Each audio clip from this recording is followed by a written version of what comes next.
mengapa Yesus disebut Tuhan?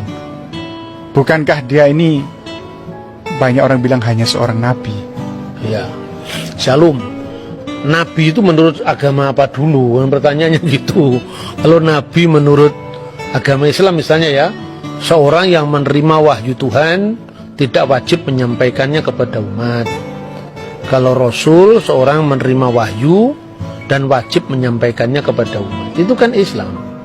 Di dalam Kristen, nabi itu berkaitan dengan kata pengkabar atau haroeh, pelihat. Jadi nabi itu sesuatu yang memiliki nubuat untuk masa depan yang belum terjadi. Makanya disebut dalam bahasa Yunani prophetes. Jadi dalam iman Yahudi dan iman Kristen definisinya beda. Nah, makanya Yesus itu hanya nabi. Kenapa disebut Tuhan? Pertanyaan harus diurai dulu makna nabi itu apa, gitu. Tidak boleh kita kemudian memaksakan definisi kita kepada orang lain. Nah, ketika saudara Muslim mengatakan bahwa Isa itu Rasulullah, Musa itu Rasulullah, lah tiba-tiba lihat Paulus Rasul, lah ini Rasul palsu ini. Istilahnya sama tapi pemanaannya beda. Dalam ajaran Yahudi dan Kristen itu Musa tidak pernah disebut Rasul, tetapi Nabi. Gitu. Abraham disebut Nabi, tetapi tidak pernah disebut Rasul. Rasul itu bahasa Ibrani saliyah, bahasa Aramnya salihah, artinya utusan, kongregasi. Dan Yesus disebut Rasul juga dalam Ibrani pasal 3 ayat 1. Tapi maknanya Rasul di situ adalah utusan Tuhan dalam sakramen penebusan dosa. Seperti imam besar dulu adalah utusan Tuhan yang mewakili 12 suku Israel. Diasisteni oleh 70 tua-tua kan itu kan. Maka pola ini persis diteruskan oleh perjanjian baru. Yesus adalah imam besar perjanjian baru, makanya dia disebut Rasul, mewakili 12 suku, sekarang dirohanikan.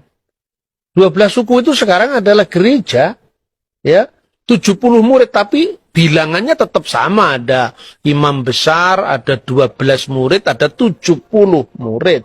Itu kan gambaran Yudaisme tentang imam besar yang menjadi utusan mewakili 12 suku, biasanya Imam Lewi kan. Kemudian ada 70 tua-tua, ya, itu yang tercatat di sana.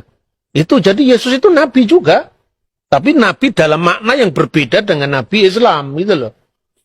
Dan nabi tidak dipertentangkan dengan ketuhanannya, karena jabatan imam besar itu ada jabatan Mesias atau sang Mesias itu imam, nabi, raja. Ini. Jadi Mesias itu raja, Mesias itu nabi, Mesias itu imam. Itu dalam iman kita. Kalau soal Tuhan, kita kalau menyanyi di gereja-gereja karismatik, gereja-gereja Pentakosta itu kan, Yesus Tuhan dan Allah kami, itu kan. Jadi dalam hal ini Yesus adalah God sekaligus Lord. Saksi Yehova percaya Yesus itu Lord, Tuhan, tapi nggak percaya Yesus itu God. Karena apa? Dia masih rancu dalam memahami Yohanes pasal 1, ayat 1. Jadi, Yesus disebut Allah itu bukan kemanusiaannya itu adalah Allah, tidak. Tapi praeksistensi. Sebelum firman menjadi daging, firman itu sudah ada, dan firman itu adalah Allah. Jadi dalam wujud ilahinya, dalam kodrat ilahinya, firman itu adalah Allah. Kemanusiaannya tentu baru ada telah dilahirkan Bunda Maria kan. Nah, dalam tugas kemesiasannya itu, maka Yesus disebut Tuhan. Tuhan itu Lord. Dari mana teksnya? Kalau kita membaca misalnya di dalam Injil Markus ya, pasal 12 ayat 29 dan seterusnya, itu jelas ketika Yesus ditanya hukum apa yang paling utama dari segala hukum yang ada. Misvah Harishona. Itu yang pertama, Shema Yisrael Adonai Elohenu Adonai Echad. Shema Yisrael Adonai Elohenu Adonai Echad. Dengarkanlah wahai Israel, Tuhan Allah kita, Tuhan itu esa. Itu yang menunjuk kepada Godhead, keilahian, divine of Jesus Christ. Jadi Yesus itu anak Daud, betul, secara daging.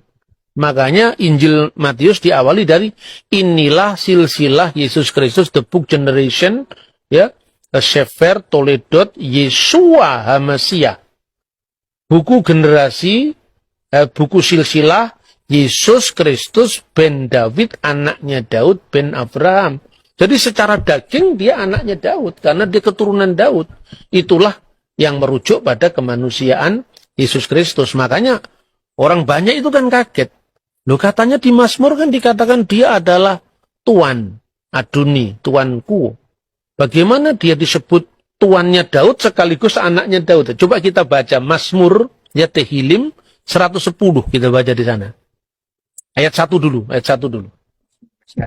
Ya, Mazmur Mesianik, betul. Le David Mismor, Neum Adonai Ladoni, Sef Lemini Ad Asid, Oyefeha, Hadom Relak Leha, menjadi tumpuan kakimu.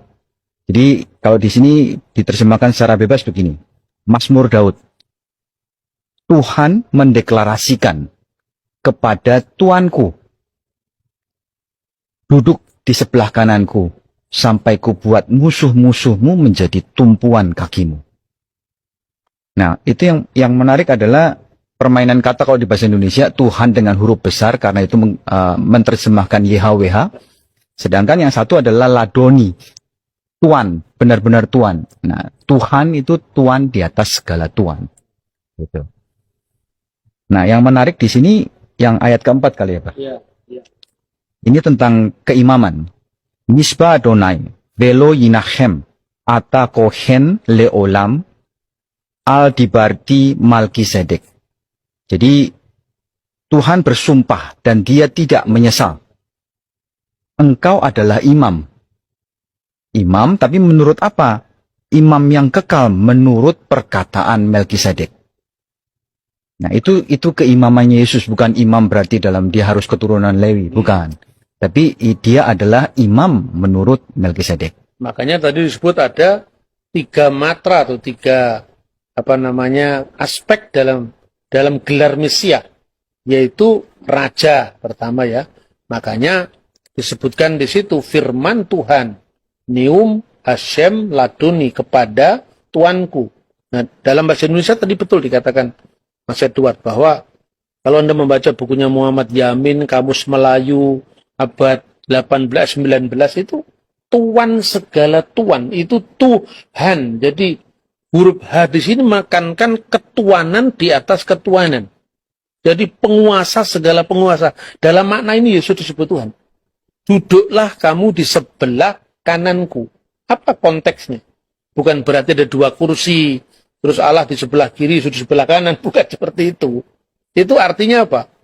Ruang Maha Kudus, tempat sekinah ilahi, artinya kehadiran ilahi, itu sebelah kanannya adalah istana Daud.